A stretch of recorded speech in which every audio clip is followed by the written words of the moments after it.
찬송가 345장 캄캄한 밤 사나운 바람 불 때 이렇게 시작하는 찬송이 있습니다.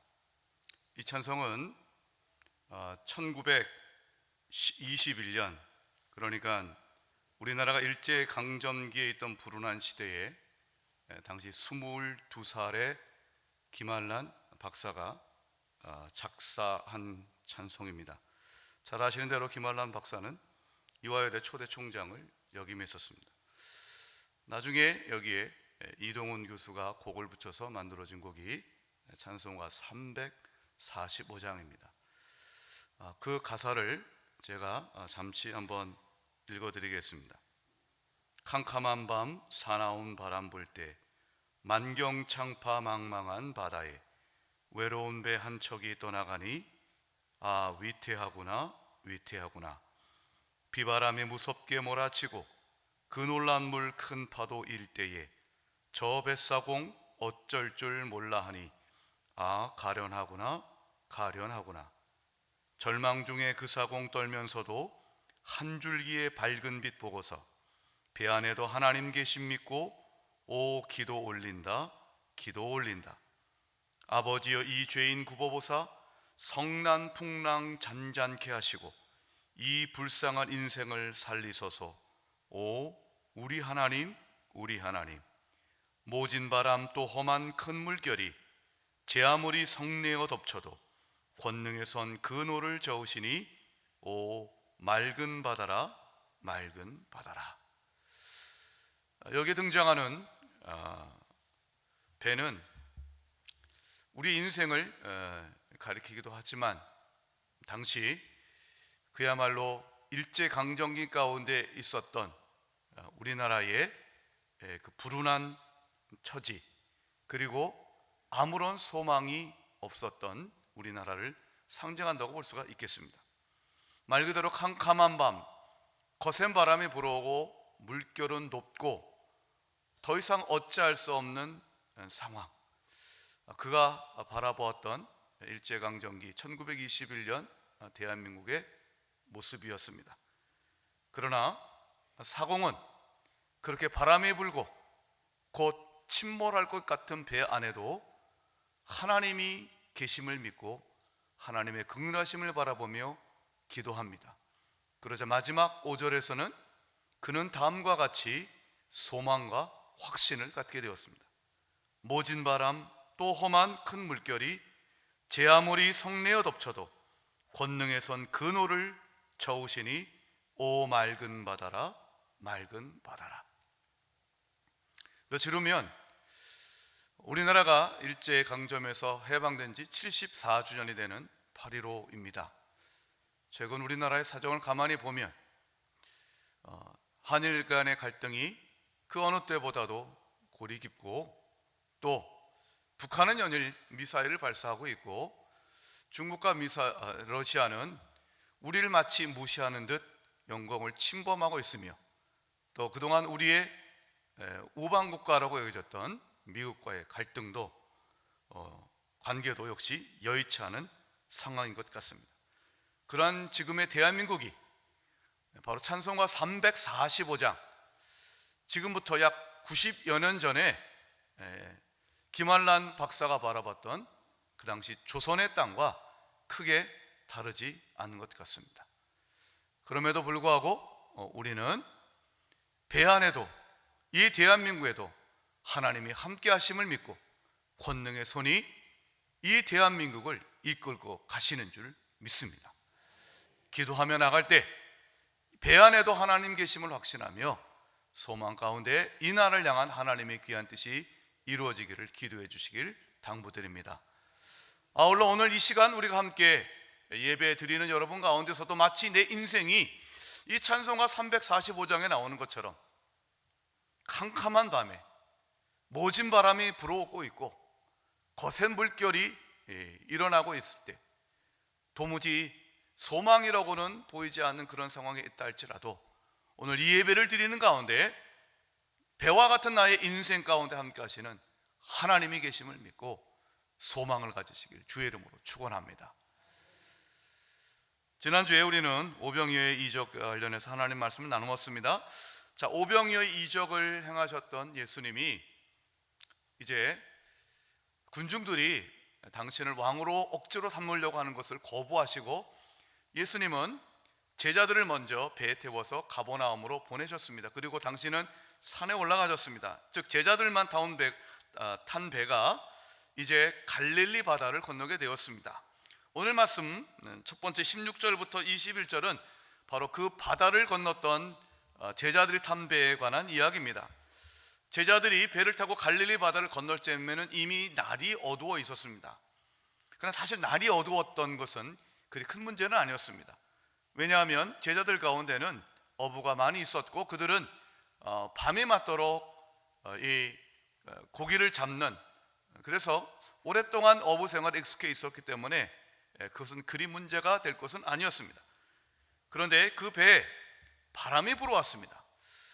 오늘 본문과 같은 내용을 전하고 있는 마태복음과 그리고 누가복음을 보면 바람이 거슬려 버렸다고 했습니다. 순풍이 아니라 역풍이 왔습니다. 그래서 배가 앞으로 나가지 못했습니다.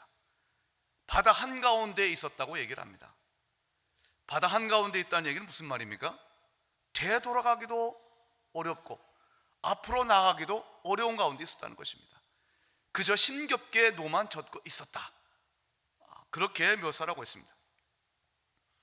여러분 가만히 생각해 보면 우리의 인생이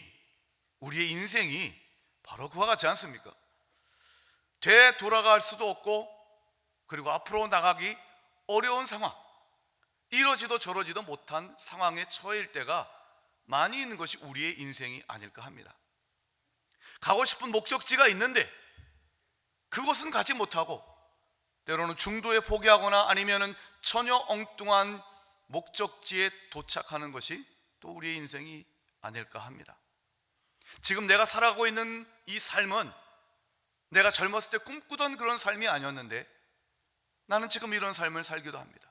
내가 다니는 직장, 내가 하고 있는 일은 내가 하고 싶었던 일이 아니지만 어찌하다 보니 이 일을 하고 있을 때도 있을 것입니다. 때로는 미래도 불명하고 별로 이익도 나지 않지만 그러나 그동안 투자한 것이 아까워가지고 빼기도 어렵고 철수하기도 어렵고 포기하기도 어려운, 이러지도 저러지도 못하는 그런 상황에 처하는 것이 우리의 인생이 아닐까 합니다. 왜 이런 상황에 이르게 되었을까? 곰곰이 생각해 보면 내 능력이 부족해서일까? 아니면 내 노력이 모자라서일까? 아니면 주변의 상황이 그래서일까? 아니면 속된 말로 운이 없어서일까? 여러 가지 이유를 생각해 보지만 이유와 어떻든 이러지도 저러지도 못하고 뒤로 돌아가지도 못하고 나아가지도 못하며 살아가는 인생, 그것이 우리의 많은 사람의 모습이 아닐까 생각합니다. 여러분, 바로 이와 같은 인생에 우리 예수님이 찾아오셨습니다. 뒤로 돌아가지도 못하고 앞으로 나가지도 못한 채 힘겹게 노를 젓고 있는 이 제자들, 캄캄한 밤에 바람이 역풍이 불고 있고 큰 파도는 일고 있어서 언제 죽을지 모르는 그런 상황 가운데 우리 주님이 찾아오셨습니다. 그것도 물 위를 걸어서 찾아오셨습니다. 물 위를 걸어오신 그 주님이 우리 제자들이 탄 그 배에 올라서시자 상황은 완전히 반전이 됩니다. 오늘 말씀 21절을 다시 한번 읽어보도록 하겠습니다. 21절 한번 같이 한번 읽어보도록 하겠습니다. 시작. 이에 기뻐서 배로 영접하니 배는 곧 그들이 가려던 땅에 이르렀더라. 자, 예수님이 탔을 때와 함께 하지 않을 때는 전혀 상황이 달라집니다. 예수님이 그 배에 타자 어떻게 됩니까? 첫 번째, 기쁨이 있게 됩니다. 기쁨이. 되돌아갈 수 없습니다. 후회입니다. 미련이 남습니다. 앞으로 나가지 못해요. 소망이 없어요. 두려움이 있어요. 그런데 예수님이 그 배에 함께 하시자 기쁨이 있게 됩니다. 사랑하는 여러분, 주님이 함께 하시는 인생에는 내가 예기치 않았던 큰 기쁨이 찾아오게 될 줄 믿습니다. 그 주님이 탄 배는 또한 어떻습니까? 내가 원했던 그 목적지에 이르렀다고 되어 있습니다. 곧 그들이 가려던 땅에 이르렀더라.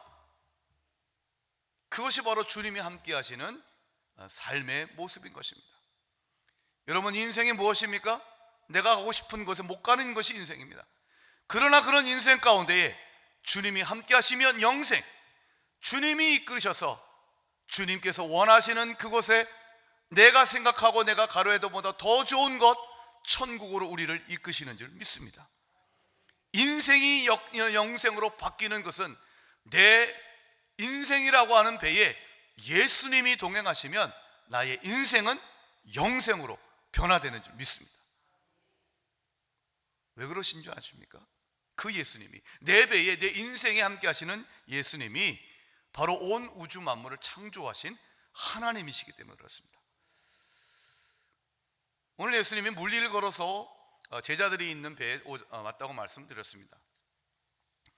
예수님이 왜 물리를 걸어오셨을까요? 왜 물리를? 수년 전에 이스라엘 성지를 한번 순례한 적이 있었습니다. 그때 이제 갈릴리 바다를 저도 이제 갔었습니다. 함께 성지 순례를 함께 하던 우리 성도님들과 함께 같이 갔었죠. 정말 예수님께서 거니셨던 갈릴리 바닷가, 그리고 배를 타고 갈릴리 바다를 이렇게 다녀보면 얼마나 좋을까, 그런 부푼 가슴을 갖고 이제 배를 타는 곳으로 갔습니다. 갔는데 너무나도 익히 알려진 찬송이 들려오는 거예요. 여러분 이런 찬송 아시죠? 갈릴리 바닷가에서 주님은 시몬에게 물으셨네. 사랑하는 시몬아, 너를 날 사랑하느냐? 오 주님, 당신만이 아십니다. 아세요? 네. 이 찬송이 한국어로 그냥 또렷이 들려오는 거예요. 그리고 얼마나 한국 사람이 많이 오면 거기 갈릴리 바다에 배를 띄우는 사람들이 한국 관광객을 위해서 한국 사람들이 잘하는 찬송을 이렇게 틀어놨던 거예요. 벌써 기분 탁 들어갈 때부터 이 굉장히 마음이 푸근해집니다. 오랜만에 한글로 들어오는 찬송을 쫙 들어옵니다. 그리고 배를 탔습니다. 그 해가 저물 무렵에 탔었던 것으로 기억이 돼요. 석양이 이제 곧 이제 보여지는 그 갈릴리 바다를 배를 타고 이렇게 돌아보는데 얼마나 정말 감동이 있는지 몰라요. 혹시 여러분들 여행객이 있으시면 이스라엘 꼭 한번 가보시고, 이스라엘 가시면 갈릴리 바다에 꼭 배를 타고 한번 가보시기 바랍니다. 감동이 있습니다. 또 거기에 선상 성찬식을 했어요. 주님의 떡과 잔을 믿는 자들끼리 그 배 안에서 찬송을 부르고 말씀을 나누고, 그리고 떡과 잔을 이렇게 나눴습니다. 얼마나 큰 은혜가 되는지 모르겠어요. 그래서 이제 그런 얘기를 하고 배 안에서 이제 즐겁게 이러저런 얘기를 하는데 어떤 목사님이 갑자기 질문하더라고요. 목사님, 예수님이 갈릴리 바다를 왜 물리를 걸어서 오신 줄 아십니까? 그래서 제가 제 나름대로 대답했죠. 아니래요. 자기도 들은 얘기인데 어떤 목사님이 갈릴리 바다를 배를 타고 한번 이렇게 돌아보기 위해서 갈릴리 바다에 표를 구입하게 됐습니다. 근데 배값이 너무너무 비싼 거예요. 그때 그 목사님이 얘기했답니다. 예수님이 왜 무리를 걸으셨는지 이제 알겠다 라고 말했답니다. 배값이 너무 비싸가지고 예수님이 무리를 걸으셨대요. 가끔 여러분들의 잠을 깨우기 위해서 우스운 얘기를 하면 안 웃어도 이렇게 웃은 척 하시는 게 좋습니다. 예수님이 무리를 걸어오신 것은 예수님이 배값이 비싸가지고 그렇게 하신 것이 아니고요. 이것이 갖고 있는 의미가 있습니다. 물리를 걸으시는 예수님, 여러분 잘 아시겠지만 사람이 중력의 법칙을 받지 않습니까? 그 물 위를 걸을 수가 없어요. 빠질 수밖에 없어요. 근데 물 위를 걸으셨다라고 하는 얘기는 중력의 법칙도 얼마든지 제어하실 수 있는 창조주 하나님을 얘기합니다. 만물을 다스리시는 하나님인 줄 믿습니다. 근데 또 한 가지 의미가 있어요. 이것은 구약의 시편과 욥기 등의 말씀을 참조해서 보면 예수님이 무리를 걸으시는 걸 가만히 한번 여러분 머릿속으로 상상해 보시면 이것은 예수님이 발바닥으로 바다를 밟으시는 것이죠. 근데 그 바다는 때때로 어떤 상징성이 있는가? 오늘 말씀에 나오는 것처럼 제자들이 탄 배, 그것은 바로 하나님의 백성, 교회를 얘기를 해요.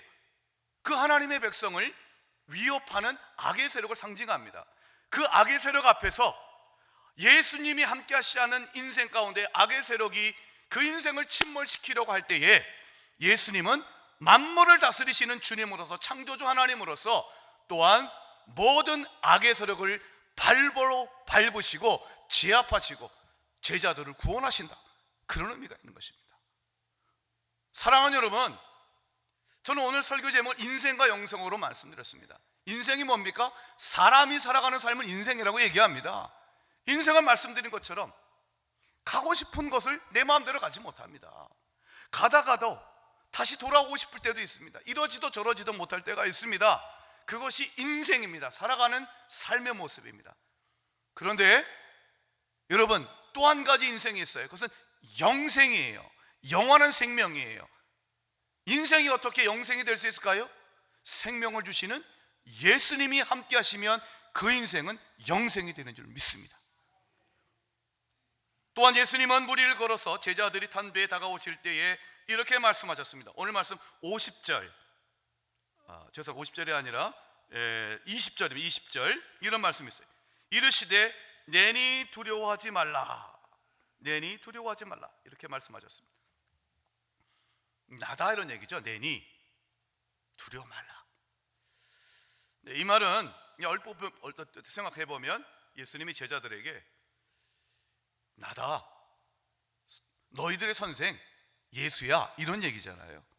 그런데 이 원래의 말씀을 보면, 헬라어를 보면 그보다 조금 더 깊은 의미가 있어요.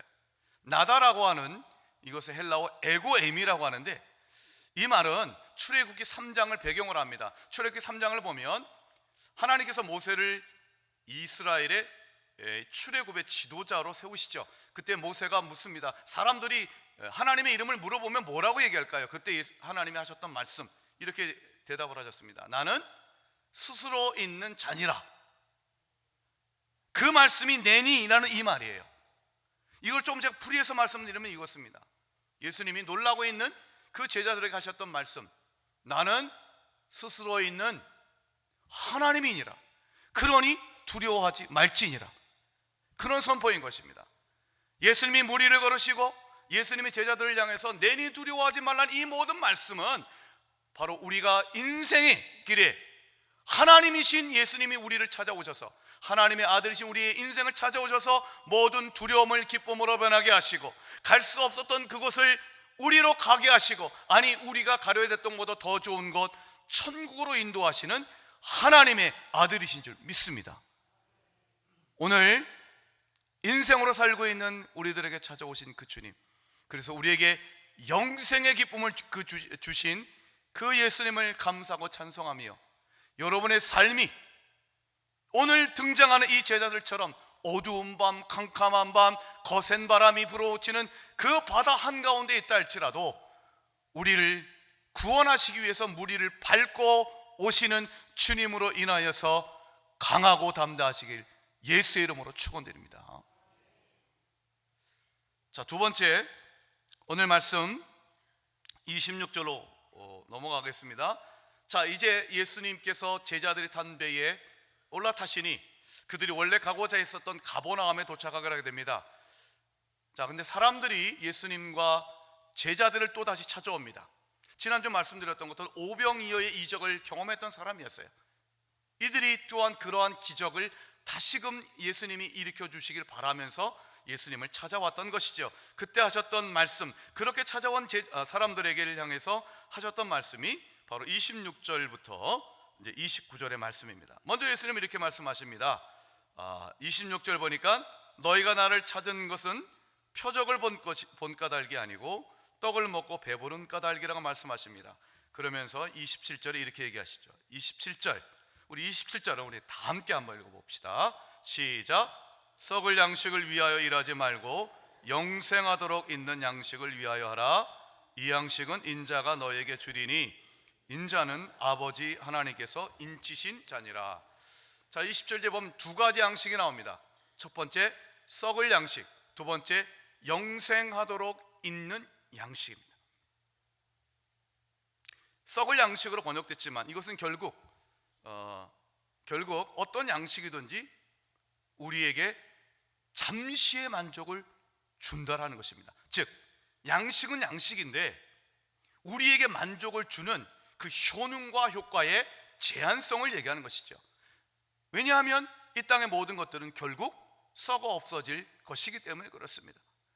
썩을 양식이란 얘기는 한마디로 말하면 잠시 만족을 주는 것입니다. 영생하도록 주는 양식은 뭘까요? 영원한 기쁨과 만족을 주는 양식을 얘기합니다. 가만히 보면 여러분, 인생이 무엇입니까? 잠시, 잠깐. 이 단어가, 잠시라는 단어가 우리의 인생의 본질을 나타내주고 있지 않습니까? 성경은 우리의 인생에 대해서 이렇게 얘기를 하죠. 야고보서 4장 14절을 보면 너희 생명이 무엇이냐? 너희는 잠깐 보이다가 없어지는 안개니라. 인생을 잠깐 보이다가 없어지는 안개로 얘기합니다. 또 시편 90편 5절에도 우리 주님은 이렇게 말씀하십니다. 주께서 그들을 홍수처럼 쓸어 가시나이다. 그들은 잠깐 자는 것 같으며 아침에 돋는 풀 같으니이다. 시편의 말씀이든 야고보의 말씀이든 잠깐 있다가, 잠시 있다가 사라지는 인생이 인생의 본질이에요. 따라서 이 땅에 있는 모든 것도 양식은 우리가 살아가기 위해서 먹을 수밖에 없는 것이지만 그 양식은 결국 잠시의 만족을 주는 것뿐이라는 것입니다. 그렇다고 해서 여러분, 그렇게 잠깐 배부르게 하는 양식을 먹기 위해서 일하는 것이 무가치하다는 말은 아닙니다. 먹고 살아가는 일은 소중합니다. 여러분, 이 삼복도회에도 나가서 일하는 이유가 뭡니까? 먹고 살아가기 위해서입니다. 먹고 살아가기 위해서입니다. 특별히 요즘처럼 더위가 너무나 더운 이 때는 정말 우리가 살아갈 때 정말 시원한 거 한번 제대로 한번 좀 먹고 싶다, 뭐 그런 생각할 때가 있습니다. 그러나 그것도 잠시뿐입니다. 우리가 먹고 살아가는 일이 소중하지만, 그래서 우리가 이 더위를 무릅쓰고 나가서 일을 하지만 그것이 분명 우리가 견뎌낼 수밖에 없는 상황이지만, 그러나 우리의 만족, 그렇게 열심히 일해서 얻는 양식은 잠시의 만족을 줄 수밖에 없는 것이면 또한 부인할 수 없는 사실입니다. 우리 예수님이 말씀하셨던 썩을 양식이라는 것, 우리가 잠깐 만족을 얻는 그 양식을 위해서 일한다라고 하는 이것은 아담이 범죄한 이후에 우리 인간에게 주어진 운명이에요. 로마서 8장을 보면 사도 바울을 통해서 우리 하나님은 또 이렇게 말씀하셨습니다. 인간뿐만이 아니라 이 땅의 모든 피조물은 썩어짐의 종로로 탄다고 했습니다. 이 땅에 있는 모든 피조물들은 결국 썩어짐의 종로로 썩어질 수밖에 없다는 거예요. 누군가가 지배를 해서 썩어질 수밖에 없다는 것입니다. 그것이 바로 인생의 본질인 것입니다. 한때는 건강한 적이 있었습니다. 한때는 화려한 적도 있었습니다. 그러나 이내 병들고 초라해지는 것, 그것이 인생이 아니겠습니까? 그런데 그런 인생을 향해서 주님이 우리에게 이렇게 말씀하십니다. 그렇게 잠시의 만족을 위해서, 썩을 양식을 위해서 일하지 말고 영생하도록 있는 양식을 위해서 하라고 말씀하십니다. 자, 그러면 여러분, 영생하도록 있는 양식은 무엇입니까? 제가 예수 생명이라는 주제로 계속해서 설교를 하고 있는데, 영생이라는 말이 나오면요 여러분, 이게 보통은 대개 모든 사람들이 계속되는 시간이 말 그대로 무한히 계속되는 것으로 주로 이해하세요. 그런 게 분명 있습니다. 근데 여러분, 앞으로 여러분들이 이제 영원이라고 하는 이것을 보다 조금 성경적으로 이해하기 위해서는요, 영원이라는 말이 나오면, 혹은 영원한 생명이라는 단어가 나오면 하나님으로 대체하시면 거의 백발백중입니다. 여러분, 천국은 영원합니다. 아멘. 왜 영원합니까? 왜 거기 천국에 영생이 있습니까? 하나님이 함께 하시기 때문에 그렇습니다. 여러분, 우리가 이 땅 가운데 예수 믿으면 이 땅 가운데서도 영원한 생명을 이미 누리는 줄 믿습니다. 왜냐하면 하나님이 내 인생에 함께 하시기 때문입니다. 그리고 하나님이 계시는 인생이 영원한 인생입니다. 왜냐하면 영원이라는 이 영역은 인간의 영역이 아니라 하나님의 영역이기 때문에 그렇습니다. 하나님이 함께 하시는 것이 영원한 삶이고 하나님이 함께 하시는 삶이 영원한 생명의 삶인 줄 믿습니다. 바로 그것입니다. 영생하도록 있는 양식을 위해 일하라 라고 하는 것은 영생을 위해서 살라는 말씀은 결국 하나님이 함께 하시는 인생, 하나님을 위해서 살아가는 삶을 살라는 얘기입니다. 그 말씀이 오늘 말씀 29절의 말씀이에요. 다시 한번 29절의 말씀을 우리 한번 같이 읽어보겠습니다. 시작. 예수께서 대답하여 이르시되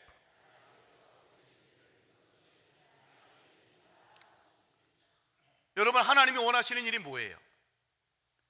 하나님께서 하시는 모든 일에 궁극적인 목적은 딱 한 가지예요. 우리가 예수 믿는 것인 줄 믿습니다. 예수 믿고 더 깊이 믿고 예수님 더 사랑하고 어제보다 오늘이, 오늘보다 내일이 그 주님을 사모하고 그 주님을 더욱더 신뢰하는 삶이 되는 것, 그게 하나님의 일이에요. 그게 바로 우리가 영생하도록 하는 있는 양식을 위하여 일하는 삶인 줄 믿습니다. 미국에서 목회하시는 목사님 가운데 이준 목사님이라는 분이 계세요. 이분은 1.5세대예요. 중학생 때 제 기억으로는 미국으로 가신 걸로 알고 있는데, 이준 다니엘 목사님이라는 분이 계세요. 이분이 2012년부터 미국에서 노숙자들이 가장 많다라고 하는 LA, 로스앤젤레스 이 다운타운의 스키드로라고 하는 곳에서 급식 사역을 하셨습니다. 벌써 이제 9년이 다 돼가죠. 이분의 사실은 이제 목사님 가운데서 이 그 노숙인들을 대상으로 한 급식 사역을 하시는 분 많이 계시죠. 우리나라 같은 경우는 이제 최일도 목사님이 바퍼 사역으로 유명하시지 않습니까? 그러니까 미국판 바퍼 목사님이세요, 이분이. 근데 일반 노숙인들을 위한 급식 사역과 몇 가지 면에서 좀 특별합니다. 첫째, 규모가 엄청나요. 노숙인과 저소득층에게 매일같이 식사를 대접합니다. 몇 명을 대접하는지 아십니까? 매일 5,000명을 대접합니다. 1년에 5,000명이 아니라 매일같이. 연간 후원받고 있는 식료품의 그 액수가 1,200만 불, 우리나라 돈으로 약 150억 원입니다. 우리 교회 1년에 2배가 넘어요. 1,200만 원인 줄 알았어요, 저는 맨 처음에. 근데 1,200만 불이에요. 150억이 가까워요. 150억. 어마어마하죠. 대기업이 고정적으로 후원금을 주는 것이 아닙니다. 우리나라식으로 얘기해 뭐 삼성이 우리 그 하시는 분에게 고정적으로 후원금을 주시는 것도 아닙니다. 오직 기도할 뿐입니다. 근데 기도하니까 하나님이 놀랍도록 공급해 주세요. 오병이의 이적이 정말로 나타나는 것이죠. 사역의 이름이 너무 멋있어요. 아버지의 창고예요. 아버지의 창고. 하늘아버지의 창고. 하늘아버지의 창고이니 얼마나 하나님께서 우리에게 참으로 풍성히 주시겠습니까? 여러분, 예수 믿으면 아버지의 창고가 우리의 창고인 줄 믿습니다. 두 번째, 이번에 사역의 특징은 무엇인가? 첫 번째가 규모의 규모가 대단했다면, 두 번째는 이분들은 사람들을 찾아갑니다. 푸드 드라이브, 차로 음식 배달을 하는데 저소득층 동네에 가서 식재료를 나눠주는 일을 해요. 매주 40만 끼에서 약 50만 끼를 해결해 준답니다. 어마어마한 얘기입니다. 세 번째, 질이 탁월합니다. 질이 탁월합니다. 마켓에서 제공받은 후원받는 최고급 식재료를 가지고 대접한다고 합니다. 하나의 예를 들어보니까는 뭐 계란도 유기농 계란, 닭도 유기농 닭, 한 마리 작진되만 3만 원 하는 뭐 이런 닭을 대접한답니다. 왜 꼭 그렇게까지 해야 됩니까? 했더니 이분에게 그 이유가 있었어요. 이유는 예수님은 우리에게 최고의 것을 주시기 때문이라고. 너무 멋지지 않습니까? 그래서 이분이 노숙자분들이 오면은 그 섬기시는 분들이 딱 두 마디예요. 첫 번째, Thanks for coming, 와주셔서 감사합니다. 두 번째, Meals on Jesus, 이것은 예수님이 내시는 식사입니다. 두 마디만 하는 거예요. 와주셔서 감사합니다, 이것은 예수님이 내시는 식사입니다. 앞으로 우리 교회 식당에서 밥 먹을 때 우리 그렇게 인사했으면 좋겠습니다. 이것은 예수님이 내시는 식사입니다. 그 예수님이 내시는 식사라고 하기 때문에 최고급을 고집하는 거예요. 근데 여러분, 거기에 찾아오는 노숙인들이 달라집니다. 변화가 됩니다. 그 찾아온 노숙인 가운데는요, 전과범들이 수두룩해요. 마약을 하는 사람들도 있어요. 별의별 사람 다 있어요. 그런데 여러분, 그들이 변화됩니다. 한 끼 먹으러 왔던 자들이 변화됩니다. 썩을 양식을 위해서라면 사람을 죽이는 것도 강도짓도 서슴지 않았던 사람들이 변화됩니다. 영원한 양식이지 예수님을 만났기 때문인 줄 믿습니다. 사랑하는 여러분, 바로 이런 것입니다. 하루 종일 그분들은 하는 일이 바로 그런 일과 있었습니다. 세상에서는요, 쓰레기 취급받던 사람이었습니다. 그런데 이곳에 와보니 사람들이 따뜻하게 자기를 환영해줘요. 와주셔서 감사합니다 라고 얘기합니다. 그런데 이 식사도 대충 한 끼를 때우는 것이 아니라 얼마든지, 이것은 최상급의 재료를 드리고, 그리고 이것은 한 번만 먹는 게 아니라 줄 서면 또 한 번 먹을 수 있어요. 얼마든지 먹으라는 거예요. 풍성함이에요. 이런 것을 보면서 이들이 변화가 됩니다. 거기서 예수를 만나는 것입니다. 거기에 예수님이 함께 하십니다. 여러분, 이준 목사님이 하는 것은요, 썩어 없어질 양식 단 한 끼를 위한 것이지만 거기에 예수님이 함께 하시니 세상 사람들이 예수 믿게 하기 위해서 그 일을 하니 하나님의 역사가 나타나는 줄 믿습니다. 인생이 영생으로 변화되는 줄 믿습니다. 무엇이 여러분 우리가 영원한 생명을 사는 것입니까? 사랑하는 여러분, 어차피 우리는 사람으로 태어난 마당에 인생을 살 수밖에 없습니다. 그 인생은 고단한 인생입니다. 캄캄한 밤 거센 바람 불어치는 바다 한복판에 내동정에 쳐진 배 한 척 꽃 같습니다. 그런 인생에 우리를 찾아오신 주님, 하나님께서 인치신 인자 예수, 만물을 창조하신 우리 하나님의 아들 예수, 그 주님을 받아들이기만 하면 내 인생은 영생으로 변화되는 줄 믿습니다. 그 주님을 오늘도 더욱더 사랑하고 내일도 더욱더 사랑하고 일평생, 아니 천국에 이르기까지 그 주님만 의지하는 영원한 삶을 사시기를 예수의 이름으로 축원드립니다. 기도합시다. 하나님 아버지, 두려움과 그리고 후회와 미련 속의 인생 가운데에 우리를 찾아오시니 감사합니다. 그 주님을 인하여서 참으로 우리가 영원한 삶을 살게 되는 줄 믿습니다. 영생이 무엇입니까? 하나님이 함께 하시는 삶인 줄 믿습니다. 하나님이 원하시는 삶은 무엇입니까? 예수 더 믿고 예수 더 잘 알고 예수님 더욱더 사랑하고 내 인생의 모든 일에 그 주님을 더욱더 사랑하며 더욱더 의지하는 삶을 살아갈 수 있도록 역사하여 주시옵소서. 교회는 물론 내가 살아가고 있는 가정과 직장과 사업터와 학교에서 예수님을 드러내는 삶을 살게 하여 주시옵소서. 내 인생의 모든 것에 있어서 그 주님을 높이는 인생을 살게 하여 주시옵소서. 예수 그리스도 이름으로 축복하며 기도드리옵나이다. 아멘.